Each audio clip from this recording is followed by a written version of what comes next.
Hello, আসসালামু আলাইকুম। আশা করি সবাই ভালো আছেন। তো আজকে আমি কি বলবো, আজকে আমরা যে বিষয়টা নিয়ে আলাপ আলোচনা করব এবং যে ভিডিওটা থেকে আমরা বিষয় আশাগুলো নিতেছি, সেই বিষয়গুলো কিন্তু আসলে কিন্তু কল্পনাতীত, যেগুলো আসলে আমরা আগে কখনো ফেস করিনি, দেখিনি। আমি যদি বলি যে আসলে আজকের ভিডিওটা এমন একটা ভিডিও হতে চলেছে, যে ভিডিওটা মাটির গভীরে একটা সুড়ঙ্গ, অর্থাৎ যেটাকে আমরা বলি যে কোনো একটা গর্তর গুহার ভিতর দিয়ে চলে গেছে। তো সেটা আমরা দেখাবো যে আসলে আজকে যেখান থেকে নিয়েছি ভিডিওটা, কিন্তু আসলে কিন্তু অত্যন্ত অত্যন্ত মানে গুরুত্বপূর্ণ একটা ভিডিও হতে চলেছে। অর্থাৎ জীবন মরণ সঞ্চয়েরও ব্যাপার স্যাপার আছে। তারা যেভাবে রেসলিং করে, যেভাবে প্রতিযোগিতায় নেমে প্রায় 8 দিন মানে এক কথায় কি বলবো, 8 দিন যুদ্ধ করে সেই মাটির গভীরে গিয়ে শেষ সীমান্ত পর্যন্ত গিয়েছিল। তো সেখানে কি ঘটে, তো ভিডিওটা শেষ পর্যন্ত দেখবেন, দেখলে বুঝতে পারবেন। চলেন শুরু করা যাক আজকের ভিডিওটা। Let's go started.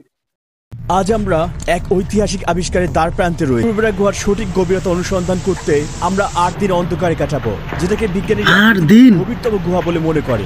এমনকি আমরা এই ভূগর্ভস্থ জগতে কোটি কোটি বছর ধরে ভূমি থেকে বিচ্ছিন্ন থাকা নতুন কোনো প্রাণীও আবিষ্কার করতে পারি। এই অভিযান চলাকালীন আমরা প্রায় 5 কিলোমিটার পথ পাড়ি দেব এবং নতুন কোনো প্রাণী ওজন গড়ে 10 কেজি করে কমতে পারে। 10 কেজি করে ওজন কমতে পারে। এখানে এনেছে, কিন্তু এটা খুবই ঝুঁকিপূর্ণ। বিশ্বের গভীরতম গুহায় নামা যাক। ক্রুবেরা গুহার আবিষ্কৃত অংশের গভীরতা 2199 মিটার। তবে এর আসল গভীরতা এখনো রহস্য। সর্বশেষ এর ম্যাপ 1 দশক আগে আপডেট করা হয়েছিল। এখন আমি আমার নিজের সুরক্ষা নিশ্চিত করব। ওয়েট, তার আগে আমি আসলে পরিচয় করিয়ে দিব যে আসলে যে এই ভিডিওটার সোর্স আমরা যেখান থেকে নিয়েছি তার সেই চ্যানেলের নামটা বলে দিই। সেখানে গিয়ে আপনারা এরকম ডকুমেন্টারি, তারপর হচ্ছে যে এইরকম মানে অদ্ভুত বিষয় আসায়, বিভিন্ন ভ্রমণের বিষয় নিয়ে আসার বিষয় নিয়ে অনেক অত্যাধিক বা প্রাচীন গল্প, কোনো জায়গা স্পন্সর ছাড়াই সেগুলোকে পরিদর্শন করা। এবং এই প্ল্যাটফর্মে সর্বপ্রথম কিন্তু আমরা দেখতে পারি রুহি সেনেট যে চ্যানেলটা আছে, সেই চ্যানেলটার নাম আমি ডিসক্রিপশনে দিয়ে দিচ্ছি। তো আপনারা ওখানে গিয়ে ভিডিওগুলো দেখতে পারবেন। চলুন তারপরে কি দেখা আছে, তার কি পরিশ্রম করে নিচে গিয়েছে, চলুন একটু দেখে আসা যাক। এই জুমারটি বসাচ্ছি যাতে আরো সুরক্ষিত থাকতে পারি। এই নতুন স্টেশনের দড়িটি আমি আমার স্টপ ডিসেন্ডারের সাথে বেঁধে নিব। দড়ি ঝুলে নিচ্ছি। এখন আমি নামার জন্য প্রস্তুত। আমি সুরক্ষা পয়েন্টটি পুরো রিস্কের ব্যাপারটা, তাই না? মানে গা তো এমনিতে শিরে যাচ্ছে যে আসলে যেভাবে নামছে, যেভাবে রশি পেতে আস্তে আস্তে নামতেছে। পয়েন্টে একটি সাইফন রয়েছে যা কেউ পাড়ি দিতে পারেনি। তবুও আমার লক্ষ্য হলো রাশিয়ান স্পিওলজিস্ট দলের সাথে গভীরে এগিয়ে যাওয়া। মানে এর আগে কেউ পাড়ি দিতে পারেনি এমন একটি চুক্তিও আমি স্বাক্ষর করেছি। ক্রিমিয়ার জীবন হারানোর প্রভাষক গ্যারোডি স্যামোকিন 20 বছরের বেশি সময় ধরে এই গুহায় কাজ করছেন। প্রবেশের অংশই সবসময় সবচেয়ে কঠিন অংশ হয়। এই অভিযানে অংশগ্রহণ করে ডকুমেন্টারি তৈরি করার জন্য আমি 1 বছরের বেশি সময় ধরে প্রশিক্ষণ নিচ্ছি। শুটিং চলাকালীন 4টি ভিন্ন জায়গায় আমাকে প্রাণঘাতী বিপদের সম্মুখীন হতে হয়েছে। এখন স্টেশনের সাথে সংযুক্ত হওয়ার পালা। প্রথমে আমি নিজেকে সুরক্ষিত করব। এখন আমি সংযুক্ত করব 2টি সুরক্ষা পয়েন্টে। যে কোনো ভুল মৃত্যুর কারণ হতে পারে। এজন্যই আমরা 3টি সুরক্ষা পয়েন্ট ব্যবহার করেছি। আমরা সামনে মুখোমুখি হব গভীর পিচ্ছিল কুয়ো, সংকুচিত রাস্তা, বায়ুহীন সাইফন এবং প্রচন্ড ঠান্ডা। প্রথমে আমাদের এটাকে খুলতে হবে, এতটা ঠান্ডা, তারপরে এটা খুলে ফেলবো। এখন আমরা নিচের দিকে নামবো। হ্যালো ক্রুবেরা। আসলে বিষয় আসলে ভয়ঙ্কর। কিভাবে নামতেছে গভীরে। আপনি যে হুক এবং দড়িগুলো দেখতে পাচ্ছেন, এগুলো আগের অভিযানের 60 বছরের বেশি সময় ধরে বিশ্বের নানা প্রান্তের গুহাবিদরা চিত্রটা দেখেন একবার, কিন্তু কতটুকু সঠিক গভীরতা মাপতে পারেনি। পাথর ভেঙে পড়ার এবং আকস্মিক বন্যার ঝুঁকি রয়েছে। এখানে পাথর থেকে সাবধানে থাকবেন। এমনকি অনেক অভিজ্ঞ গুহাবিদরাও এখানে তাদের প্রাণ হারিয়েছেন। আপনি বুঝতে পারছি ব্যাপারটা। আচ্ছা, এনভিডিএ স্টুডিও ব্যবহার করে আমরা ক্রুবেরা গুহার প্রথমবারের মতো বিস্তারিত 3D মানচিত্র তৈরি করেছি। চিত্রটা দেখেন, আরো বিস্তারিত পরে জানানো হবে। চিত্রটা কিন্তু আসলে ভয়ানক চিত্র। আপনি গুহার বিভিন্ন গভীরতায় অবস্থিত 5টি প্রধান ক্যাম্প দেখতে পাবেন, যেখানে আমরা ঘুমাবো। ক্যাম্পগুলো এমনভাবে স্থাপন করা হয়েছে যে এগুলো একে অপরের থেকে মাত্র 8 ঘন্টার দূরত্বে রয়েছে। আমরা প্রতিদিন 8 ঘন্টা চলাচল করি এবং বিশ্রাম নেই। 8 ঘন্টা। এর মানে শুধু আমরা এখানে নয়, আমরা মূলত এখানে 2টি দল রয়েছি, সর্বমোট 11 জন মানুষ। আর শুরুতেই আমি নিজের দড়ির সাথে জড়িয়ে পড়েছি। ও, দড়ি ঝুলে ধরছে। ভুলবশত আমি স্টপ ডিসেন্ডার লাগাতে ভুলে গিয়েছিলাম এবং অসতর্ক অবস্থায় নিজের সবচেয়ে গুরুত্বপূর্ণ সুরক্ষা। এটা তো সতর্ক একটা বার্তা। এখন আমি জুমারের উপর নির্ভর করছি, যা সবচেয়ে দুর্বল পয়েন্ট। আমি সোজা থাকলে এটি ভালোভাবে কাজ করে, কিন্তু ঝুঁকে বসলে এটা অকার্যকর হয়ে যায়। আমি একটা জিনিস ভুলে গিয়েছি। জীবিত ফিরে আসতে চাইলে আমাকে দ্রুতই মানিয়ে নিতে হবে। আমি এখন একটি সুরক্ষা পয়েন্ট লাগাচ্ছি, কারণ আমি ডিসেন্ডার লাগাতে তখন ভুলে গিয়েছিলাম। যখন আপনি দড়িতে ঝুলে থাকবেন, মনে রাখবেন তখন শুধু আপনি আর দড়ি। আপনি সম্পূর্ণ একা, সেখানে কেউ দেখতে পাবে না। এই রিস্ক কিভাবে নেয় এবং কেউ সাহায্য করতে পারবে না।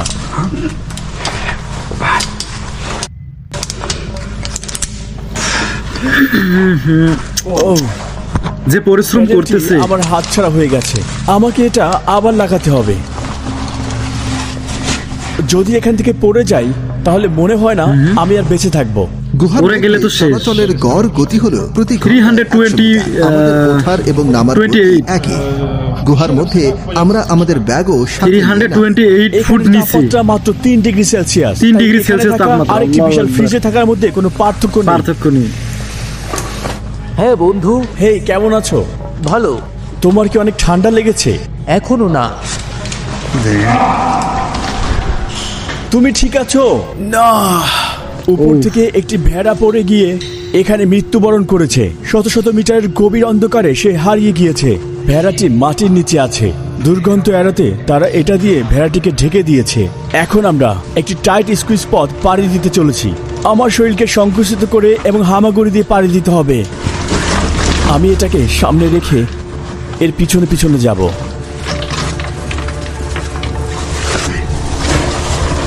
অর্থাৎ এই ব্যাগগুলো কিসের জন্য নিছে এটা আমি বুঝতে পারিনি। হায় আল্লাহ, সম্ভবত কিভাবে করব? আমাকে এভাবে পাশ দিয়ে যেতে হবে। খুব চিকনা রাস্তা। দক্ষিণ ককেশাসের আরেবিকা মেসিপে অবস্থিত, ব্ল্যাক সি থেকে 15 কিলোমিটার দূরে। ব্ল্যাক সি থেকে 15 কিলোমিটার দূরে। আরাবিকা হলো সর্বোচ্চ চুনাপাথরে গঠিত অন্যতম বৃহত্তম পর্বত, যা এত বড় গুহার বিকাশের জন্য আদর্শ পরিবেশ প্রদান করে। গুহাটি ভূগর্ভস্থ প্রবাহ এবং বৃষ্টির মাধ্যমে গঠিত হয়েছে, যার ফলে এই বিশাল তীব্র কুয়া এবং দীর্ঘ সংকীর্ণ সুড়ঙ্গ সৃষ্টি হয়েছে। আমার শরীরটিকে ছোট করে নিতে হবে। বিজ্ঞানীরা বিশ্বাস করে এই গুহাটি 5 মিলিয়ন বছরের পুরনো এবং এটার যেখানে একটা মানুষ যাওয়া যাচ্ছে না।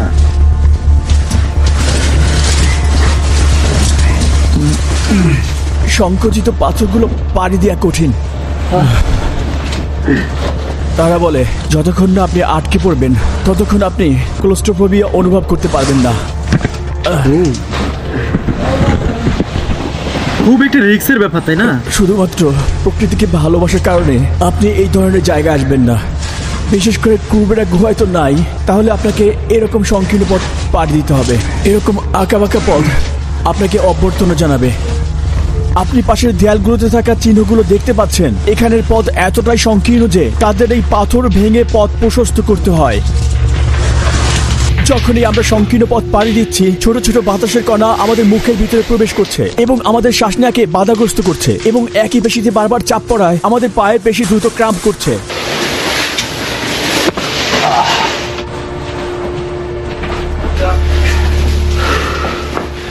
আমার মনে হচ্ছে আমাদের আরো ধীরে যাওয়া উচিত। আচ্ছা ঠিক আছে, তা তো আমি উচিত। মনে করি তুমি কারণ কেবলটি দেখতে পাচ্ছো। এই কেবলটি 2000 মিটার পর্যন্ত গিয়েছে। 6.6 ফোনকে সক্রিয় রাখছে।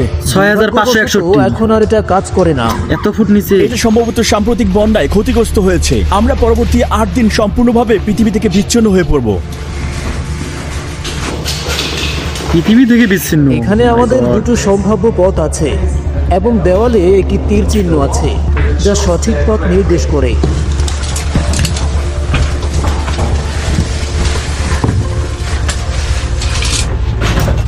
এটাই আমাদের যাওয়ার পথ।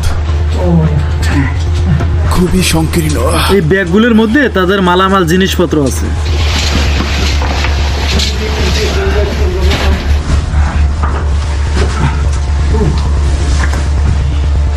খুবই সংকীর্ণ ভাই।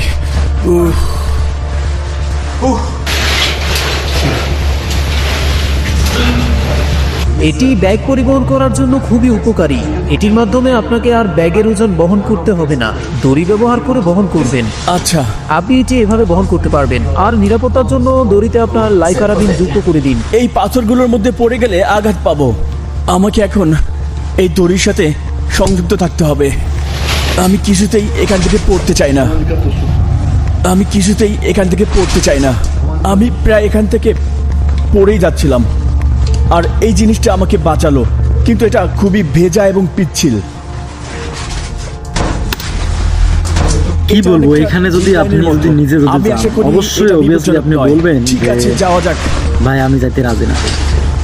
তো রুহি ভাইকে আসলে কি বলবো যে অসংখ্য ধন্যবাদ। মানে এভাবে স্ট্রাগল করে একটা ইউটিউব চ্যানেলের ভিডিও এবং মানুষকে, ভালোবাসার মানুষগুলোকে দেখায়, মানে এটা আসলে মানে পুরো কিন্তু কষ্টসাধ্য ব্যাপার। পৃথিবীর সবচাইতে ভয়ঙ্কর গুহা এটা, যেটাতে নামার মতো কোনো পজিশন নাই, কোনো রশি ঝুলে ঝুলে নামতে হয়। সো বুঝতেই পারছেন কতটা ভয়ঙ্কর।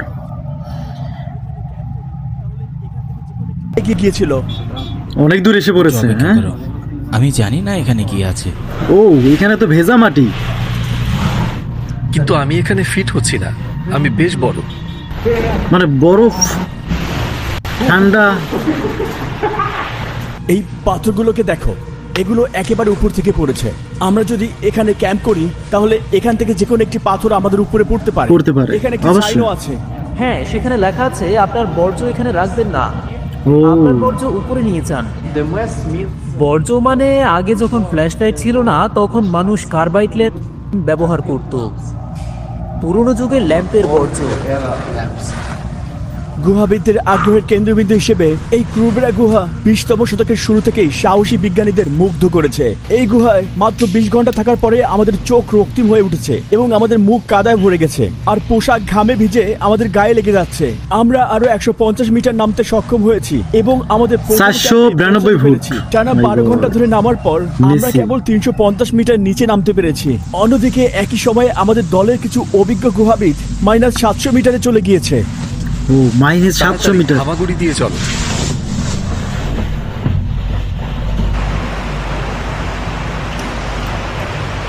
এটা কোথায় রাখতে পারি? ওখানে ঝুলিয়ে দাও। বুঝতে পেরেছি, সূর্যে মরে যাওয়ার মতো, তাই না? হ্যাঁ, ঠিক তাই। গেনাডি গুহার তলদেশে নতুন প্রাণীর আবিষ্কার নিয়ে খুবই আশাবাদী। আমরা কি আবিষ্কার করতে চলেছি এটা ভেবে আমি খুব উদ্গ্রীব হয়ে আছি। ও পানি গরম করতেছে। বুটে আগুন লেগেছে। এটা কি তোমার বুট? এটা নাও, এটা নাও। আমাদের আগে কেটলি বসানো উচিত। তো এটা তাদের ক্যাম্প। গরম করি, তারপর মোজা শুকিয়ে ফেলি। এটা তাদের সবাই ক্যাম্প। তাদের ভেজা কাপড় শুকাচ্ছে এবং যন্ত্রপাতি মেরামত করছে। কিছু স্ন্যাক্স খেয়ে নেব।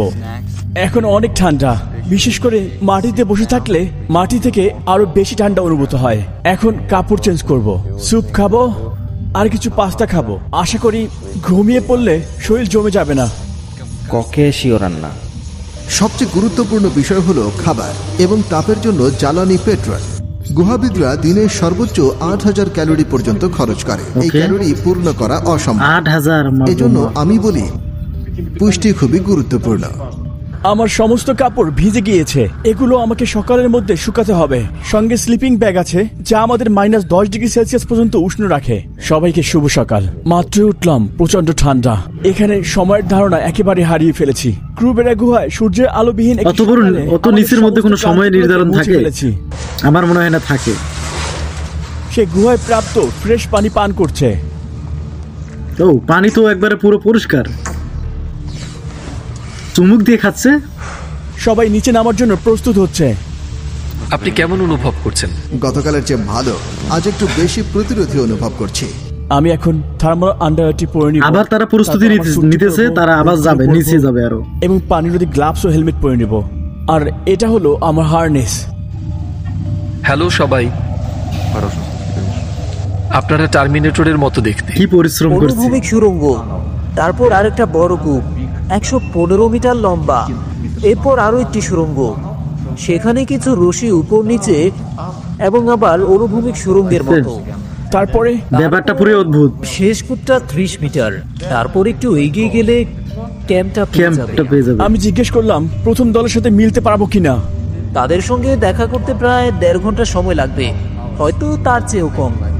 কিন্তু আমি জানি না তারা কখন বের হবে। আচ্ছা, তারা ভাবছে আমরা ধীরগতিতে চলেছি, তাই তারা যতটা সম্ভব অপেক্ষা করতে চায়। যদি প্রস্রাব করতে চান আপনাকে গায়ের সমস্ত গিয়ার খুলে ফেলতে হবে, আর যেটা করতে ও। যে কারো প্রায় 30 মিনিটের মতো সময় লাগবে। কারো যদি বেশি তাড়াহুড়ো থাকে তাহলে হয়তো না খুলে সেটা করে ফেলবে, আর কখনো আল্লাহু কখনো আকবার। এটা বুদ্ধিমানের কাজও হতে পারে। ফ্রি আমি সবকিছু ছেড়ে দিলাম যা আমাকে নিচের দিকে টানবে। মনে হচ্ছে এটা পৃথিবী না, কোনো এলিয়েন প্ল্যানেট। বেঁচে ফিরবো কিনা জানি না। বিদায় রুহি। ঠিক আছে রুহি ভাই, হ্যাঁ তোমাকেও। দেখি কাজ হয় কিনা। চমৎকার। আমরা পৃথিবী থেকে পুরোপুরি বিচ্ছিন্ন হয়ে সম্পূর্ণ একা এখানে অবস্থান করছি। নিচে যদি বিপজ্জনক কোনো কিছু ঘটে তাহলে উপর থেকে সরাসরি জানার কোনো উপায় নেই। আমাদের সাবধানে থাকতে হবে। দেখো এখানে এত বড় রিস্ক। তারা এখান থেকে পানি সংগ্রহ করে আরে ক্যাম্পে নিয়ে ভাই। যায়। আমরা প্রায় 6 ঘন্টা যাবত নেমে চলেছি, এখন সবাই বেশ ক্লান্ত। ও রশিটি ভিজা, সমস্ত রশিগুলো ভিজা। বিষয়টা কি একবার ভাবা যাচ্ছে? যার কারণে প্রতিবার নামার সময় ঝুঁকিপূর্ণ শক লোড তৈরি হয়। বিপদ হলে কি হবে কেউ জানতে পারবে না। ফ্রি। ওকে, সামনে আরো একটি সুড়ঙ্গ। ও। সে ঠান্ডায় কাঁপছে। এখন আস্তে আস্তে ঠান্ডা বেড়ে যাচ্ছে। বললাম তুমি বিশ্রাম নিতে চাও, কিন্তু বেশি বিশ্রাম নেওয়া উচিত হবে না, না হলে তোমার শরীর ঠান্ডায় জমে যেতে পারে। কখনো কখনো তুমি একটু বসে পড়ো, লাইটও বন্ধ করে দাও, চোখ বন্ধ করো, আর এর ফলে তোমার ঘুম পেতে পারে। আর এটা সবচেয়ে খারাপ, যদি তুমি ঘুমিয়ে পড়ো তাহলে সহজেই মারা যেতে পারো। তাই যত কঠিন ও, ঘুমাইলে আবার মারা যাওয়ার সম্ভাবনা থাকে। নিজের উপর চাপ দিয়ে সামনে এগিয়ে যেতে হবে। আমরা সিদ্ধান্ত নিয়েছি ক্যাম্প -700 তে বিশ্রাম নেব, এরপরে ক্যাম্প -1400 তে এগিয়ে যাব। আজ রাতের জন্য এটাই আমাদের বাড়ি। মনে হচ্ছে সবাই চলে গিয়েছে। আমাদের গাইড কিছু খাবার তৈরি করছে, জানি না দুপুরের না রাতের। সময় সম্পর্কে আমার একেবারেই ধারণা নেই। মানে কোনো সময় নির্ধারণ করে যাচ্ছে না। আল্লাহ, সেগুলো থেকেও বেশি ক্লান্ত। আমরা ক্যাম্প -1400 এর কাছাকাছি পৌঁছে গেছি। -1400 ক্যাম্পে বৃষ্টির মতো ভাব। মহাবিদ্রা খালি বোতল ব্যবহার করে একটি অস্থায়ী পানির ট্যাপ তৈরি করেছেন। আমাদের আগের দল তাদের নতুন ক্যাম্প -1400 তে পৌঁছে গিয়েছে। তুমি তাঁবুর দিকে কেন ইশারা করছো? এটা তোমার হাত থেকে উড়ে যাবে। তাদের খাবার কি রকম দেখছেন? এই চাপাতি কোন রকম বন্ধুগণ, খাচ্ছে। আমরা আশা করছি সবাই জীবিত এবং ভালো আছেন। আমরা আশা করছি আপনারা আপনাদের দলীয় মনোবল হারাননি। আমরা বিশ্বাস করি যে আপনারা সফল হবেন এবং এই ইনশাআল্লাহ। ভূগর্ভস্থ পৃথিবীর জন্য ওকে, সুন্দর কিছু খুঁজে পাবেন। আমরা শীঘ্রই আপনাদের সাথে দেখা করার জন্য অপেক্ষা করছি। ও মানে আগে একদল গেছে। আপনাদের বন্ধু। বৃষ্টি, কয়েকদিনের অনুসন্ধানের পর কাদামাটি, ঘাম এবং ক্লান্তি মুছে ফেলার জন্য জলপ্রপাতের ঠান্ডা পানির গোসলের কোনো বিকল্প নেই। পানি অতটা ঠান্ডা নয়, এটা শরীরে সয়ে গেলে তুমি আরো গরম অনুভব করবে। ঠিক আছে, কোন রকমের একটি ঘুম দিয়ে কেউ কেউ তাদের পেশি সঞ্চালন করছে, কেউ তাদের গিয়ার পরে নিচ্ছে। সবাই ক্রুবেরা আবার ready হচ্ছে। গভীরে যাওয়ার জন্য প্রস্তুত হচ্ছে। তার হাঁটুর প্যাডগুলো ছিঁড়ে গিয়েছে, সে নতুন একটি প্যাড সেলাই করবে।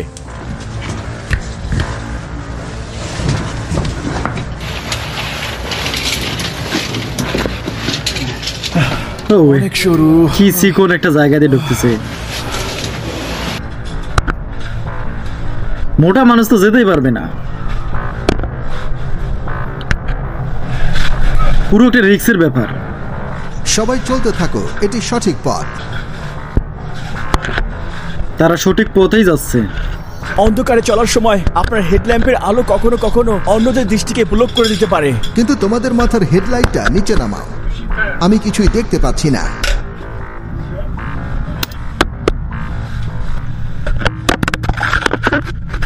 যথেষ্ট হয়েছে, ও, আমি এই তারা ক্যামেরাটা সহ্য করতে তারা পারি। আসলো। আমি যখন নামার জন্য অপেক্ষা করছিলাম আমার হেডল্যাম্পের ব্যাটারি শেষ হয়ে গেল। অন্ধকার, ব্যাটারি শেষ হয়ে গিয়েছে। কি হবে এখন? এখন আর কোনো আলো নেই। ও আল্লাহ, সৌভাগ্যক্রমে আল্লাহু আমার পকেটে আকবার। অতিরিক্ত একটি ব্যাটারি ছিল। যাই হোক, গুহার তলদেশে আমরা একটি টপোগ্রাফিক জরিপ করেছি এবং সবকিছু ক্যামেরায় রেকর্ড করেছি। গুহার ভিতরে যাওয়ার সময় আমি ভাবতেছিলাম এখানে অন্ধকারের প্রাণীগুলো কিভাবে বিবর্তিত হয়েছে। যদিও কোনো জীবজন্তু সাক্ষাৎ পাইনি, তবে আমি এটা জানি যেখানে পানি আছে সেখানে জীবজন্তু পাওয়া স্বাভাবিক। হ্যাঁ, ওকে, গুহাটি এখন অনেক ভেজা। শিওর। গুহায় তোমার বায়োলজিক্যাল ঘড়ি সবসময় অকার্যকর থাকে। বায়োলজিক্যাল ঘড়ি ছাড়া এটা স্বয়ংক্রিয়ভাবে 40 ঘন্টার দিন হয়ে যায়। আপনি বলছেন 40 ঘন্টার দিন?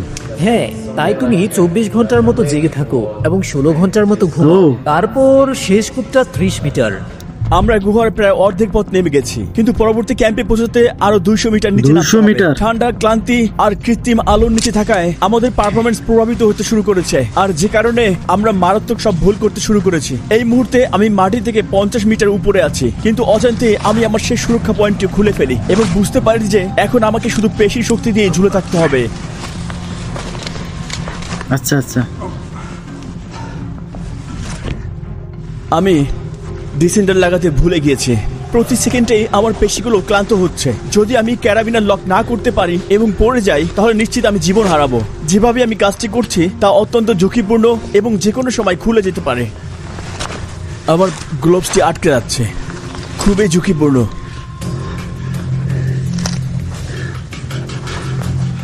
এটার অবস্থা খুব বেশি ভালো মনে হচ্ছে না।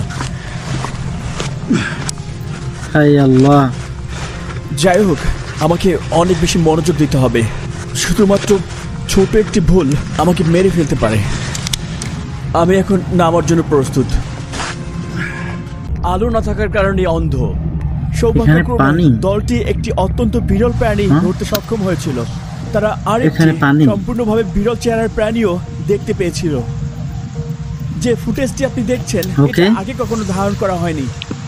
ওইটি দেখা যাচ্ছে, মাছটি এখানে, এটি হারিয়ে ফেলা যাবে না। ওয়াও ওয়াও ওয়াও, বিরল মাছ। হ্যাঁ, চলো ছোট মাছ ধরে ফেলি। যদি গুহার এই প্রাণীগুলো আগে কখনো দেখা না দিয়ে থাকে, সবচেয়ে ছোট মাছ, বিরল হয়, তাহলে এই আবিষ্কারগুলো মানব জ্ঞানের মূল্যবান গ্রন্থাগারে যুক্ত হবে। এটা মানব জাতির জন্য একটি গুরুত্বপূর্ণ ধাপ। আমরা এগুলো ছোট ছোট মাছ করেছি।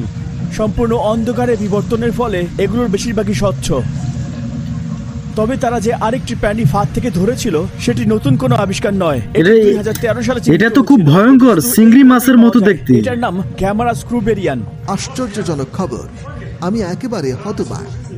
এখন বুঝতে পারছি যে আমরা একটি সুন্দর পৃথিবীতে বাস করি। ক্যাপ্টেন সাইফন এবং এই গুহার গভীরতা পরিমাপ করা হয়েছে। এই আবিষ্কার কি এই ক্রুবেরা গুহাকে পৃথিবীর সবচেয়ে গভীর গুহা হিসেবে পরিচিত করতে পারবে? যদি পারে, তাহলে সেটা কি ভূগোলের পাঠ্যবে অন্তর্ভুক্ত হবে? ক্রুবেরা গুহার আসল সত্যগুলো উন্মোচন করার জন্য এখনই উপরে ওঠার সময়। ওকে, তাদের জন্য আমাদের কতক্ষণ অপেক্ষা করতে হবে? আমার মনে হচ্ছে সর্বোচ্চ 1 ঘন্টা। আমরা গুহায় ব্যবহৃত স্যুটগুলো পরিধান করে ধৈর্য সহকারে আগের তো দলের বন্ধুরা বেশি কিছু আর বলবো না, তাহলে পার্ট 2 অবশ্যই এটা আসবে। অর্থাৎ যে তারা 8টি দিন হ্যাঁ, আমি তাদের শুনতে জার্নি পাচ্ছি। করে এসলো, মানে এখন তাদের ওঠার সময়, তারা উঠবে কিভাবে, মানে যতটা না পরিশ্রম হয়েছে ওই গভীরতা পর্যন্ত নামতে, তার চাইতে দ্বিগুণ পরিশ্রম পার্ট 2 এর মধ্যে আসলে এর চাইতে আরো অনেক কিছু বিস্তারিত, তাদের সাথে আরো অনেক কি কি ঘটছে সেগুলো পার্ট 2 এর মধ্যে আসবে সম্ভবত। তবে আমি যেটা বলবো যে এত বড় একটা চ্যালেঞ্জিং কে মোকাবিলা করিয়ে, মানে কয়েকশো ফুট মানে নিচে যাওয়ার পরে যে ছোট ছোট মাছ, তারপর অনেক কিছু প্রাণী, জীবজন্তু এবং ইত্যাদি তাদের সরঞ্জাম নিয়ে যে গর্তের মধ্যে জাম্পিং করাটা, কিন্তু এটা আসলে একটা বড় টাফ ব্যাপার। আপনি কিন্তু এটা 5 কেজি জিনিসের ব্যাগ যদি কাঁধে নিয়ে ঘোরেন, আপনি এটাই বোরিং ফিল করবেন, মানে বিরক্ত হয়ে যাবেন। কিন্তু তারা কি করেছে, তারা রাত নেই দিন নেই, খেয়ে না খেয়ে দুমুঠো খেয়ে, মানে তাদের খাবারগুলো ছিল এরকম সাপ বা অন্য কিছু, তারা এইগুলো কোনো রকম খেয়ে স্যুপ টুপ খেয়ে কিন্তু এই যে ক্যালোরিটা ব্যয় করেছে, অর্থাৎ 10 কেজি ক্যালোরি লস। মানে 8 দিনে তারা 10 কেজি বলতে 10 কেজি ক্যালোরি বলতে শক্তি, এবং 10 কেজি শুকিয়ে গিয়েছে, এতটা ঘাম পরিশ্রম করেছে, মানে এটা বলার মতো ভাষা নেই। তো আমি যে সবশেষে বলবো যে চ্যানেলটা থেকে আমি আসলে এই আজকের ভিডিওটা নিয়েছি, সেই চ্যানেলটার আসলে কি বলবো, আমরা নেক্সট পার্টে কিন্তু অবশ্যই ভালো কিছু দেখতে পারবো। যে আসলে নেক্সট পার্ট দেখতে চাইলে আপনারা কিন্তু রোহিত চ্যানেল বাংলাতে যাবেন, গিয়েতে ওখানে অনেক ভালো কিছু দেখতে পারবেন। এই পার্ট 2 এতে অবশ্যই পার্ট 2 আসবে ইনশাল্লাহ। তো এখন আমি বলবো যে এত বড় রিস্ক এর আগে অনেক টিম গেছে, তো তারা কিন্তু আসলে পারেনি এই বিষয়টা কিন্তু গ্যাদার করতে। তো রুহি ভাইকে অসংখ্য ধন্যবাদ জানাই। রুহি চ্যানেলটাতে যাও, ঘুরে আসো, দেখো এবং অনেক ইনফরমেশন ডকুমেন্টারি ভিডিও পাবেন সেখানে, সেই ভিডিওগুলো আপনারা উপভোগ করুন। তো আমি এতক্ষণ সাথে ছিলাম শুভ্র ব্লগ থেকে। তো আমার এই এক্সপেরিয়েন্সটা কিন্তু আমার কিন্তু একটা অভিজ্ঞতা করতেছে, মানে মনে হয় যে এভারেস্ট জয় করতেছে রুহি ভাই। তো আসলে সত্যি অসাধারণ ছিল তার বলার ধারণগুলো, চমৎকার স্মুথলি ভাবে বলেছেন। মানে এত চ্যালেঞ্জিং এর মোকাবিলার পাশাপাশি যে মানুষের কথা বলার অভ্যাসটা আছে, এটা আলহামদুলিল্লাহ তার মাঝে রয়েছে, আলহামদুলিল্লাহ। তো আমি এটা বলবো যে আপনারা রুহি ভাইয়ের চ্যানেলে যাবেন এবং আপনারা যদি আমার ফেসবুক পেজ থেকে দেখেন, ফেসবুক পেজটি ফলো করবেন, ইউটিউব চ্যানেল দেখে থাকলে ইউটিউব চ্যানেলটা সাবস্ক্রাইব করে দেবেন। আমি কি বলেছি সেটা তো বুঝতেই পারছেন। দেখা হবে নেক্সট যে কোনো একটা রিয়েকশন ভিডিওতে। আল্লাহ হাফেজ, ততক্ষণ ভালো থাকবেন, সুস্থ থাকবেন, আল্লাহ হাফেজ। আচ্ছা, চলুন সবাই সাঁতারে এগিয়ে যাই।